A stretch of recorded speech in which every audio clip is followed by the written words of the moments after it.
নিয়মিত যারা আমার ভিডিও দেখেন তাদের মধ্য থেকে কেউ একদিন বলেছিলেন, ভাবি আপনার পছন্দের খাবারগুলো যেদিন রান্না করবেন সেদিন শেয়ার করবেন। এখানে আছে মুরগির মাংস, ভাত, ইলিশ মাছ দিয়ে করলা, আছে গরুর মাংস। যদিও মাংস আমার খুব পছন্দ না, কিন্তু অন্যদের পছন্দ অনুযায়ী রান্নাটা করতেই হয়। শুটকির ভর্তা আর শাকের নিচে মানে মূলা শাকের নিচে যে ছোট মূলাটা থাকে সেটা দিয়ে শুটকি দিয়ে রান্না করেছি। এখানে আছে মূলা শাক আর রয়েছে আলু দিয়ে কাঁকরোল ভাজি আর সালাদ তো সাথে থাকবেই।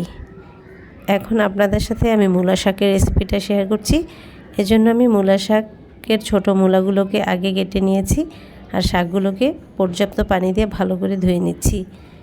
মূলা শাক প্রায় সবাই রান্না করে খান, তবে আমি কিভাবে রান্না করি সেটা আপনাদের সাথে শেয়ার করছি। এর অবশ্য একটা কারণও আছে। আমি যখন প্রথম শ্বশুরবাড়িতে আসতাম দেখতাম তাদের রান্নার ধরনটা একটু অন্যরকম। শ্বশুরবাড়িতে যেভাবে শাক রান্না করে আমার বাবার বাড়িতে সেভাবে রান্না করে না। এজন্যই আপনাদের সাথে রেসিপিটা শেয়ার করা। আমার বাবার বাড়ি থেকে শ্বশুরবাড়ির দূরত্ব মাত্র 5 কিলোমিটার। এর মধ্যে যে রান্নার এত পার্থক্য থাকতে পারে তা আমার কখনোই জানা ছিল না। আমার বাবার বাসায় আমি দেখেছি মূলা শাক একটু পানি দিয়ে ভাপ দিয়ে নিত, কিন্তু এখানে ভাপ দিয়ে নেয় না, তারা খাড়া বাগার দেয়। এটাকে খাড়া বাগার বলে। এখানে এসেই আমি এটা শিখেছি। চুলাতে একটি পরিষ্কার প্যান বসিয়ে দিয়ে চুলাটা অন করে দিয়েছি।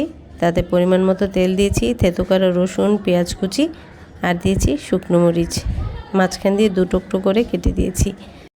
পেঁয়াজ রসুন যখন সামান্য একটু লালচে হয়ে এসেছে তখন শাকগুলোকে দিয়ে দিয়েছি। শাকগুলোকে আমি পানি দিয়ে ধোয়ার পর পানি ঝরিয়ে নিয়েছিলাম, এরপর কুচি করে কেটেছিলাম। এবার শাকের পানিটা না শুকানো পর্যন্ত অপেক্ষা করব। একটু ভাজা ভাজা হয়ে এলে শাকটাকে নামিয়ে নিব। মূলা শাক রান্না করতে খুব বেশি সময় লাগে না, অল্প সময়ের মধ্যেই রান্না করা হয়ে যায়, কিন্তু গরম ভাতের সাথে খেতে অসাধারণ লাগে।